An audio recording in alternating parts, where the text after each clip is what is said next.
La verdad es que este himno que se acaba de cantar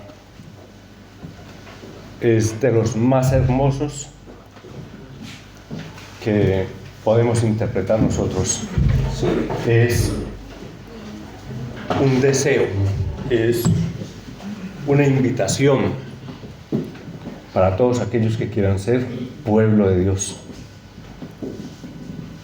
para todos aquellos que quieran realmente entregar su vida en servicio al Rey del Universo. Amén. Nos recordaba nuestro hermano Jesús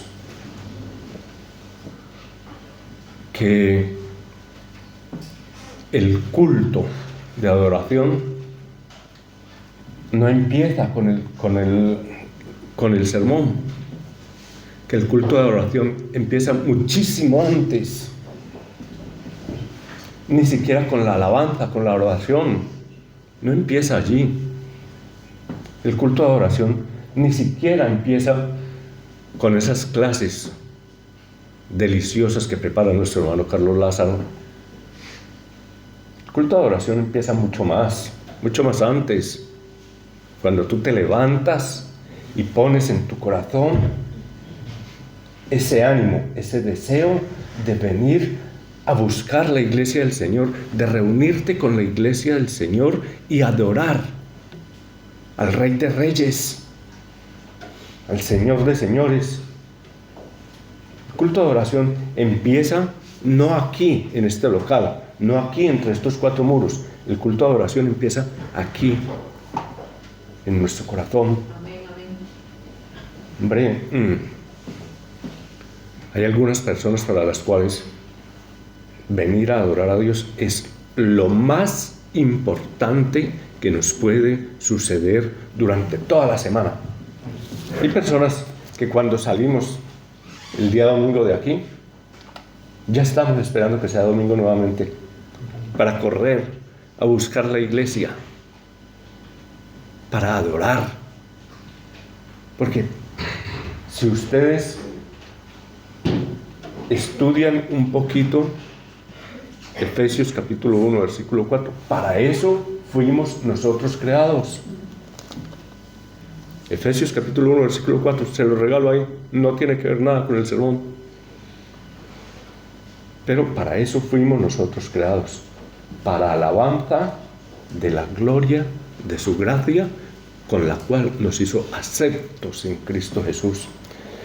Hermanitos, voy a leer en Nehemías capítulo 7, voy a leer los primeros 4 versículos.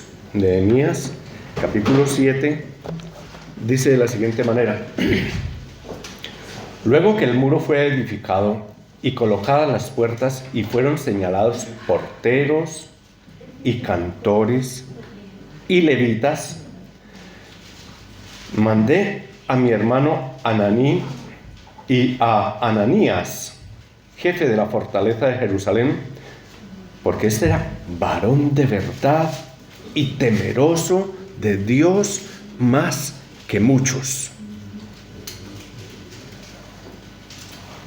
Qué poderoso testimonio da Nehemías de este varón.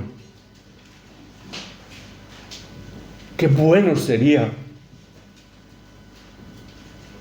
que mañana se dijese eso de todos y cada uno de nosotros, que tú, hermanito, que tú, hermanita, eres, porque este era varón de verdad, o sea, una persona íntegra, un hombre, una mujer íntegros y temeroso de Dios más que muchos. Y les dije: no se abran las puertas de Jerusalén hasta que caliente el sol, y aunque haya gente allí, cerrad las puertas y atrancadlas, y señalé guardas de los moradores de Jerusalén, cada cual en su turno y cada uno delante de su casa, porque la ciudad era espaciosa y grande, pero poco pueblo dentro de ella, y no habían casas reedificadas. El día de ayer, hermanos, en este local, en el día de ayer hubo una reunión de jóvenes. una reunión específicamente para jóvenes, para hablar acerca de la juventud. Y yo pensaba que no hay ninguna otra generación en la historia que esté tan saturada de sexo, de drogas, de alcohol, de asesinatos a tan temprana edad. No hay ninguna otra generación a la cual le haya tocado vivir algo que sea equiparable, medianamente comparable con lo que está sufriendo esta generación que tenemos ahora. Es entonces cuando uno ve que la juventud está bajo tanto peligro, que la pornografía está solamente a un clic de distancia, únicamente a un clic de distancia.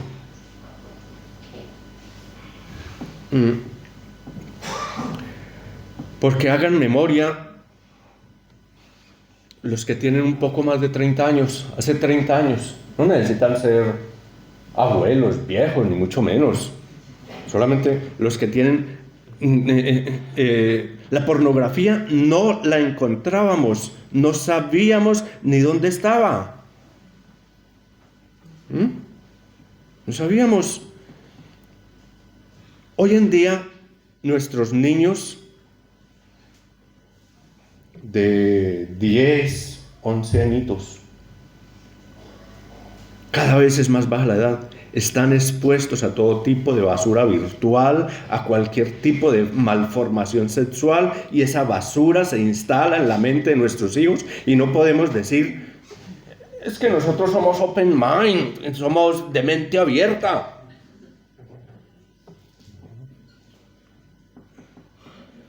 Porque tarde o temprano esto afecta su comportamiento como adultos, en su pareja, en su matrimonio. Y la pregunta que debemos hacernos esta mañana es, ¿a quién culpamos? ¿A quién debemos nosotros culpar de esta situación? ¿A quién culpamos cuando nos pasa esto? No podemos culpar a Pedro Sánchez. Ahí sí. No podemos culpar a la sociedad, no podemos culpar ni siquiera a la iglesia si se le da o no se le da contención, porque desde los siglos, desde que el hombre es hombre, las raíces siempre se colocan y se fundamentan en el hogar. Amén. No hay otro lugar. No lo puede hacer el pastor.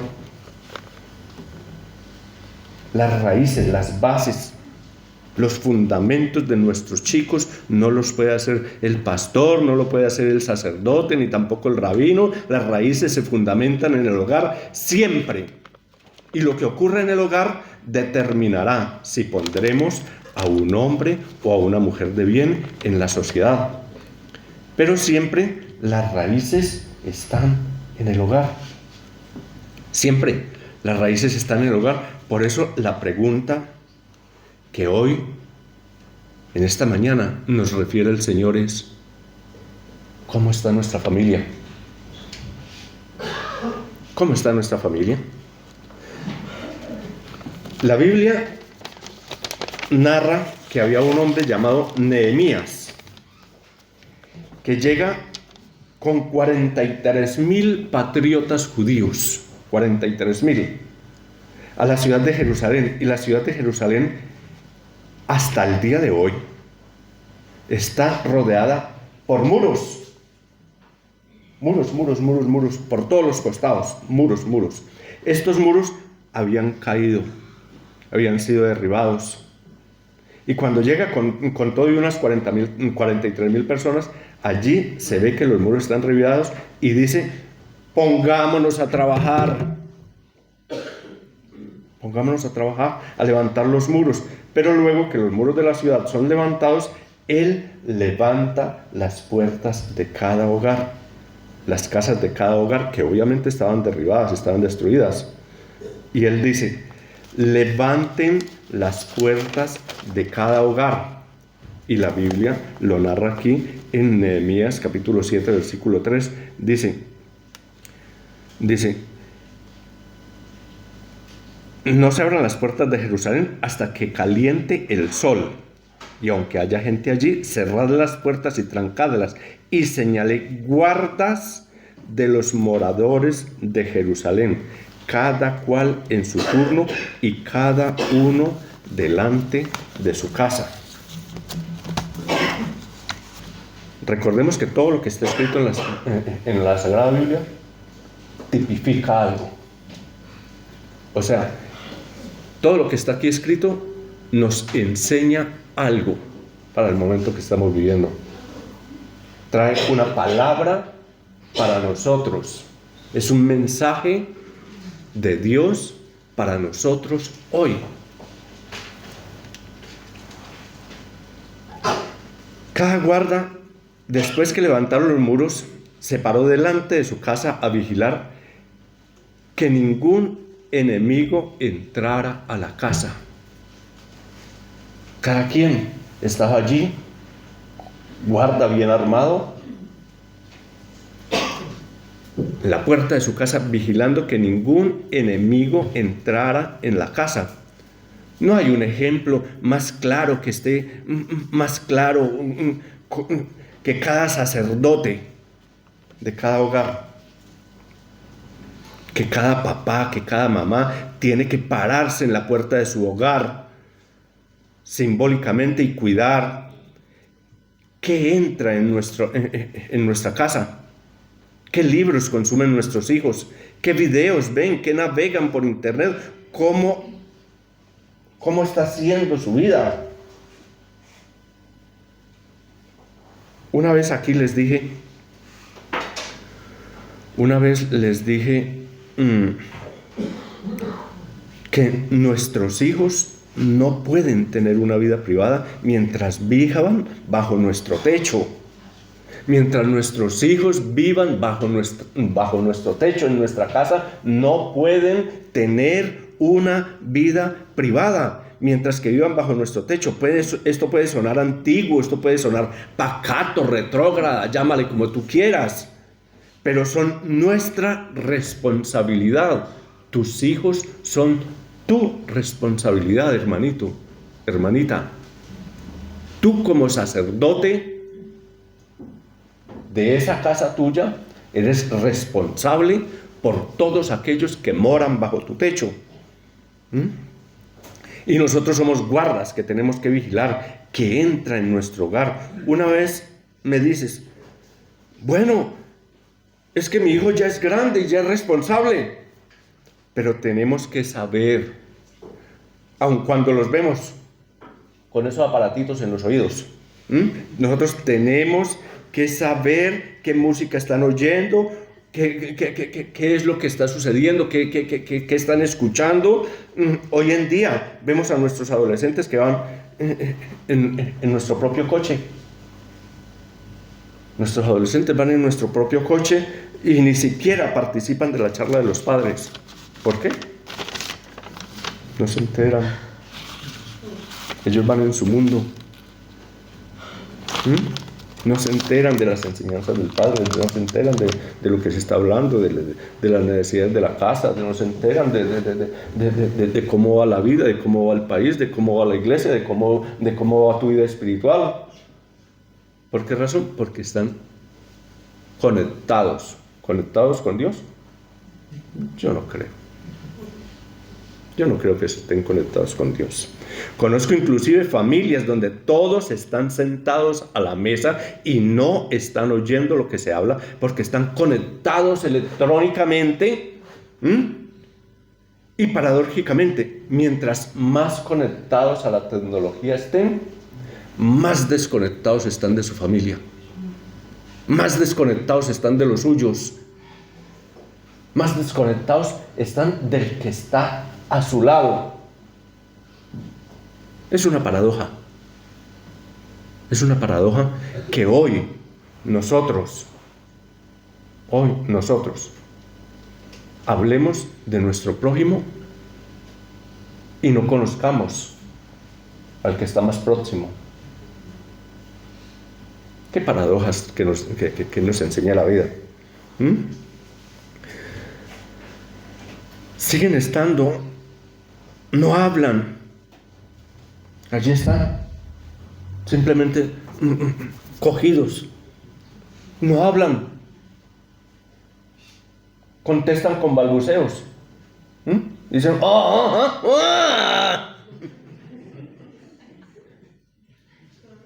Yo no sé qué tipo de lenguaje será ese, pero ¿eh? Desconectados.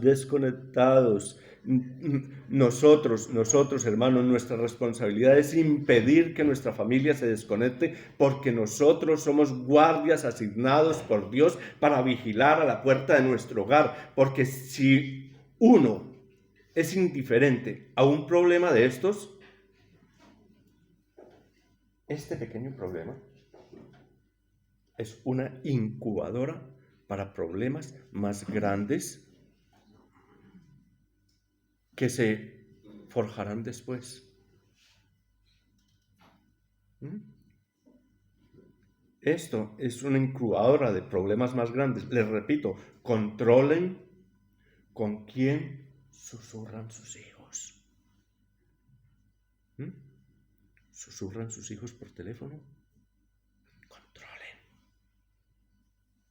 ¿Con quién chatean?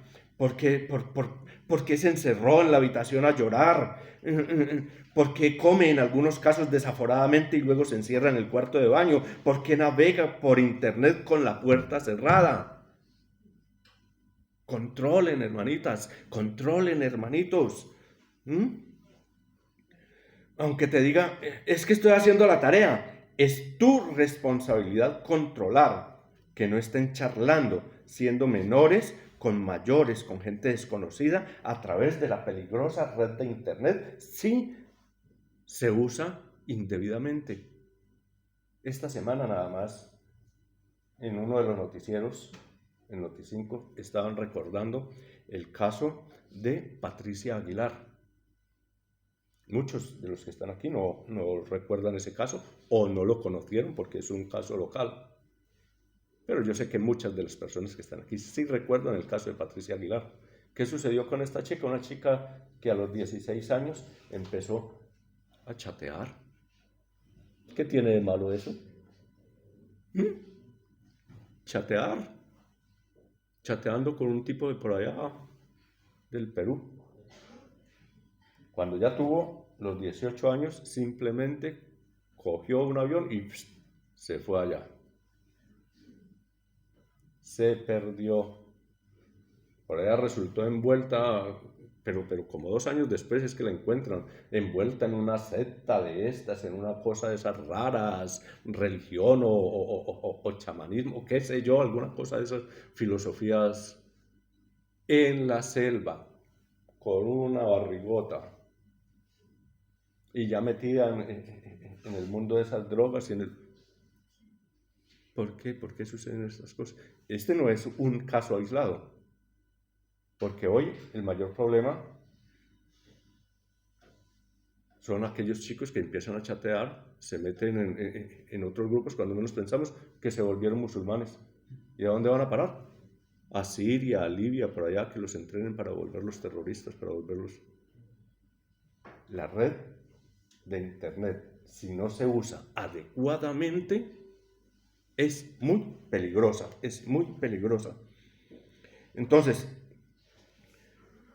nosotros debemos cuidar, nosotros debemos enterarnos quiénes son sus amigos, qué videos miran con sus amigos, quién trajo a tu hijo, quién manejaba el coche. Y la Biblia,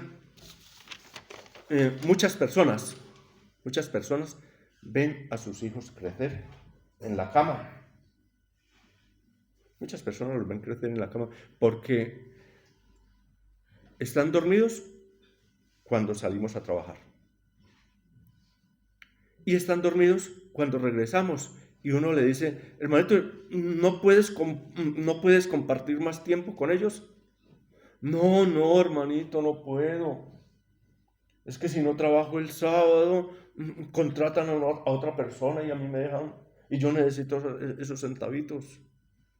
Si no trabajo el domingo, contratan a otro y a mí esa plática me viene muy bien. Y el trabajo hace que de pronto tenga la vida soñada, con el dinero suficiente para sostener a tu familia, para que no hayan mayores afugias en tu casa, ¿sí? Pero en el proceso, la familia se vaya perdiendo, se vaya desconectando, y el distanciamiento, en la familia el distanciamiento es lento. El distanciamiento es lento, pero no tiene fecha de caducidad. Una vez que tu familia empezó a distanciarse, una vez que tú empezaste a distanciarte de tu padre, de tu madre, de tus hijos, de tus hermanos, de tu componente familiar, el distanciamiento es lento, pero no tiene fecha de caducidad.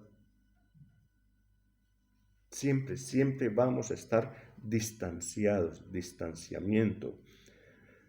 Cuando vamos trabajando y nos esforzamos y nos empezamos a desconectar, nos olvidamos que Dios nos había puesto, primeramente nos puso Dios aquí, ¿para qué? Para que seamos guardias a la puerta de nuestra casa. Para que seamos guardias. ¿Qué es ser guardia? Que tú, hermanito, que tú, hermanita, debes velar por todo tu componente familiar. No, es que mi abuela ya tiene 80 años. Tienes que velar por ella también, porque ella también tiene necesidades espirituales a las cuales es necesario ayudarle, encauzarle, traerle al conocimiento de la vida. Traerle al conocimiento de Cristo Jesús. Nosotros, Dios primeramente nos puso como guardas de la puerta de nuestra casa. Cuando entremos en el cielo, mis hermanos, cuando entremos en el cielo, Dios no nos ha de preguntar, ¿te recibiste de ingeniero? ¿Te recibiste? ¿Cuidaste el diploma? ¿Hiciste muchísimos nuevos contratos? ¿Ganaste mucho dinero, mucha pasta? ¿Te compraste el coche ese de 200.000 euros? Lo que Dios nos dirá es, ¿qué hiciste tú? ¿Qué hiciste con esas 2 o 3 ovejitas que yo te di para que cuidaras? ¿Qué hiciste con ellas? ¿Las cuidaste? ¿Qué hiciste con la pequeñita? ¿La cuidaste? ¿La protegiste? ¿La entregaste a un hombre pura hasta donde la mente te alcanzó? ¿Hiciste lo imposible para que ella diera lo mejor que tiene a un marido? ¿O la abandonaste pensando que tan solo porque ya podía tener sexo ya era mujer? Dios nos hará una serie de preguntas, y esas preguntas nunca estarán relacionadas con nuestra profesión. Nunca. Con nuestra carrera. Entonces, la palabra que tengo hoy para las parejas desconectadas: si sienten que se han desconectado, pidan que parte de esta koinonía, que parte de este avivamiento, de este amor que se siente aquí en esta mañana, que parte de lo maravilloso que es congregarse en esta iglesia, sea para que nos unamos, para que charlemos, no tengan miedo de hablar, no tengan miedo de charlar con otro hermano, de pedir oración por nuestras faltas, por nuestras debilidades, por nuestras necesidades. Si hay algo que arreglar en la pareja, si hay algo que arreglar, si hay una falta que cubrir, si hay un perdón que pedir,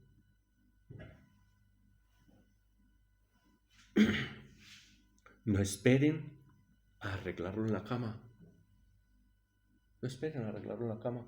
El sexo no es el pegamento para un matrimonio. El sexo puede ser solamente eso, un momento de pasión hormonal, y al otro día seguir siendo tan desconectados como siempre. Y Dios dice, si estás desconectado es porque no has cuidado la puerta de tu casa. Nehemías dijo, póngase cada uno a la puerta de su casa. Y el Señor en esta mañana está llamando a los hombres de esta iglesia a ser puros,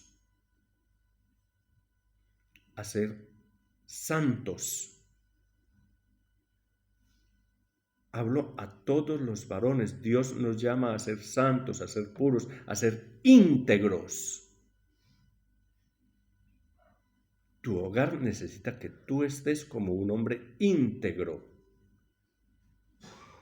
Que muchos de nosotros dejemos de ser niños. Dejemos de ser niños. Pablo dice en 1 Corintios capítulo 13, verso 11. 1 Corintios capítulo 13, verso 11. Dice el apóstol Pablo, cuando yo era niño, pensaba como niño, actuaba como niño, pero yo dejé las cosas de niño. 1 Corintios capítulo 13, versículo 11. Cuando yo era niño, pensaba como niño, actuaba como niño, pero ya dejé las cosas de... Ahí no dice, y Dios me quitó las cosas de niño. No, lo siento, no dice así. Dice, yo dejé las cosas de niño. Eso es una decisión que tú tomas. La decisión de caminar en el sendero del Señor. Es una decisión nuestra, libre, espontánea, pero una decisión.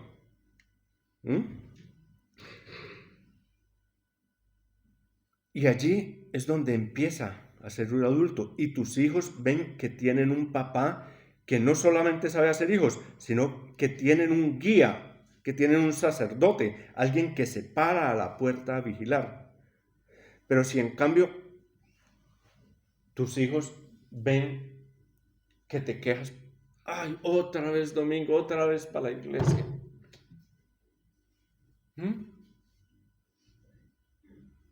Si tus hijos ven que te quejas de los diezmos y ofrendas para traer a la iglesia, si tus hijos ven que siempre llegas tarde, eso es lo que los va a afectar para cuando ellos sean adultos. Eso es lo que les va a afectar. Eso es lo que tú le estás enseñando a ellos. Que la iglesia, eso, si no puedo ir este domingo, voy al siguiente, o dentro de 2 o 3 meses. Eso da lo mismo. La calle Tehuel y el número 25 siempre van a estar ahí.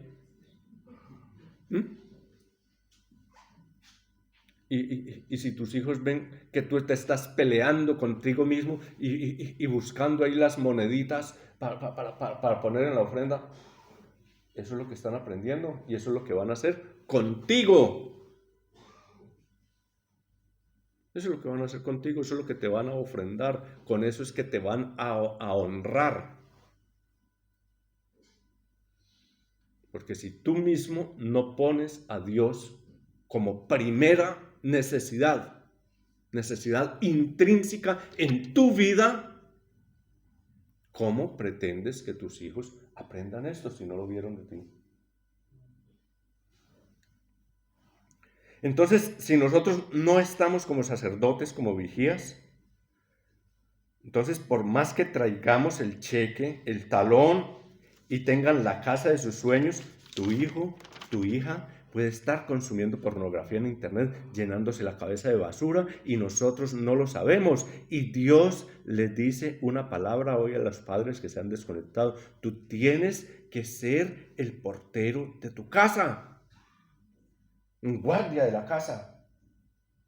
Ese debe ser tú, guardia de tu propia casa. Si estás desconectado de tu familia, hoy Dios te trajo aquí a este local para que te conectes, para que seas un padre presente. Y tengo una palabra para esos padres solitarios, esas madres que están criando hijos solos o solas. Dios te ha puesto como guardia del hogar y doblemente te va a bendecir, porque con muchas menos probabilidades estás haciendo lo imposible para que sigan eso, para que esos niños, para que esos hijos sigan creyendo, sigan adorando a Dios, que sigan creyendo en el Señor. Hermanito, hermanita, sigue adelante, continúa.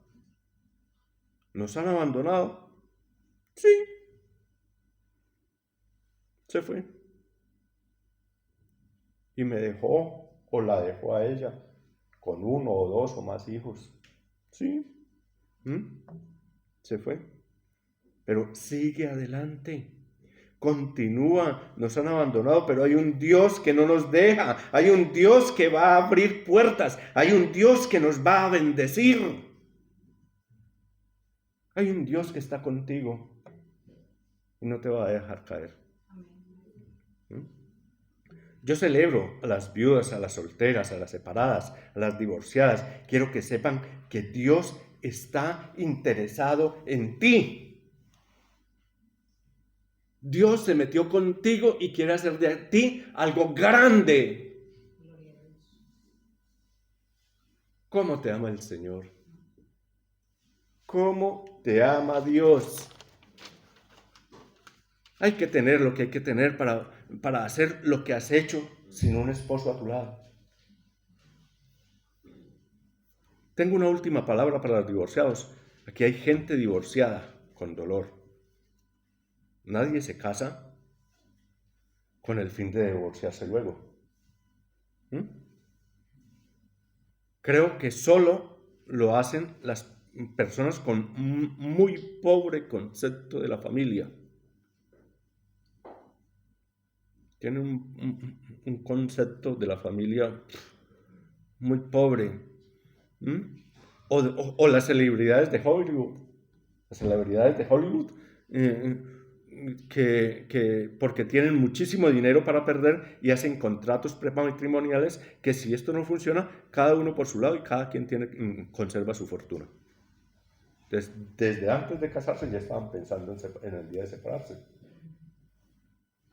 Qué triste concepto de lo que es el matrimonio. Pero nosotros no somos así. Nosotros no somos así. Nosotros no tenemos fortuna que cuidar, apenas sí con muchísima dificultad podemos adquirir una casa, y eso con una hipoteca a 20 o 30 años que la vamos pagando ahí entre los dos.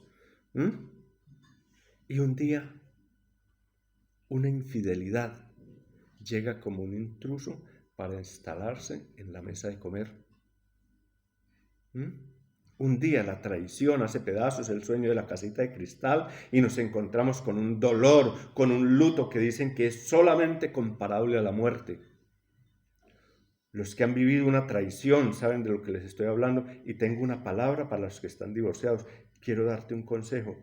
Nunca, hermanito, hermanita, nunca, por más dolorida que tú estés, nunca contamines la mente de tus hijos. Cuídalos. Enséñales a respetar a ese papá, aunque te haya abandonado y te haya traicionado. Cuando algún día ese niño sea adulto, entenderá las razones y él mismo sacará sus propias conclusiones sin que le tengas que pervertir la mente. Pervertir, la palabra pervertir significa desviar del uso natural. Sin que tú le tengas que pervertir la mente. Y tú nunca le darías a tu hijo una carga, un peso mayor que el que su pequeño cuerpo pueda resistir. Entonces tampoco le des un peso emocional que no tiene por qué llevar. Digo esto porque también en la consejería hemos oído muchas veces: y mi hijo sabe lo que ese desgraciado me hizo. Yo se lo tuve que contar a mi hija. Yo se lo tuve que contar a la hija mía. y la hija a duras penas tiene 6, 7 añitos.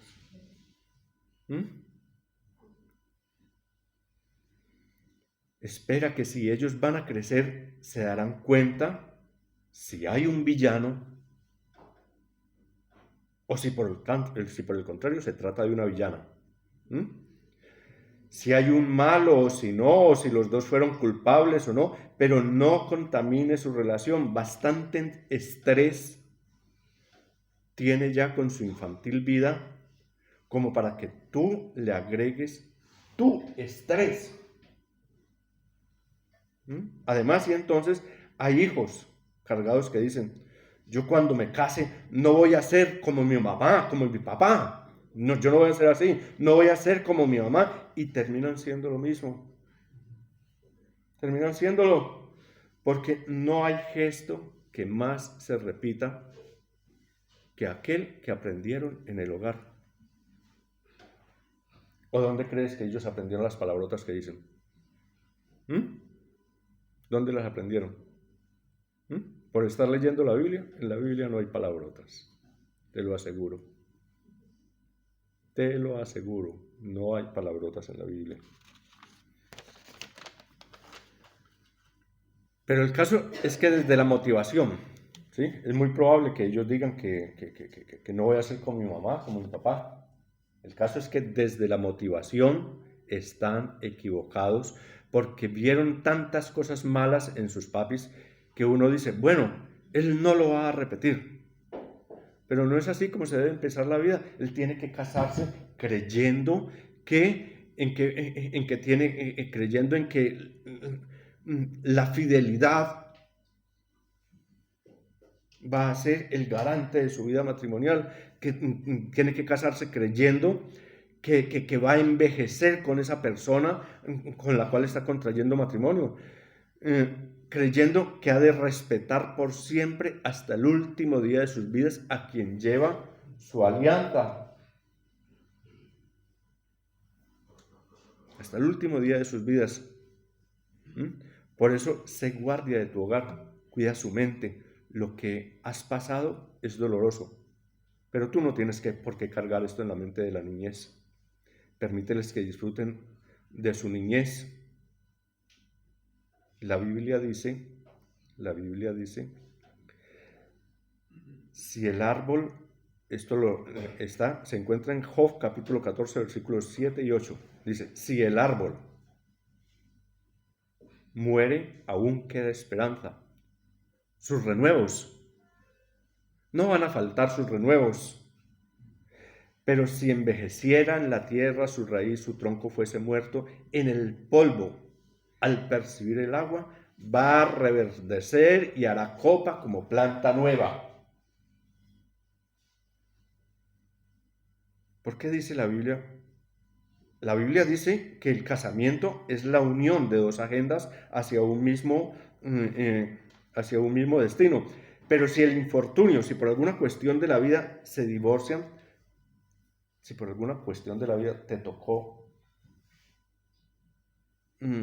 la parte más fea, bailar con la más fea, divorciarte, y el árbol fue derribado, aún tú tienes la obligación de pelear por tu semilla. Tienes que pelear por la profecía. ¿Cuál es la profecía? Los hijos de esa unión. Tienes que pelear por ellos, los hijos de esa unión. Si el árbol fuese cortado, sus renuevos no van a faltar, dice la Biblia. Tus hijos no merecen convertirse en víctimas inocentes de una guerra que ellos no declararon. Porque si permites además de que tu matrimonio se perdió, que los retoños también se pierdan, entonces todo habrá sido en vano. Todo habrá sido en vano. Cuando te estés muriendo, cuando te toque partir de esta tierra hacia el Señor, tus hijos te van a honrar. Aún si los construiste, si los edificaste con un árbol derribado, con un árbol caído, tus hijos te van a honrar. La vida, hermanos, la vida no es perfecta. La vida no es perfecta. La mayoría de las cosas son difíciles.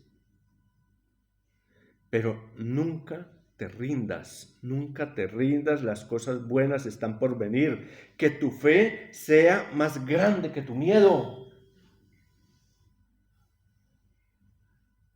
Perdona siempre, perdona todo, perdónalos a todos.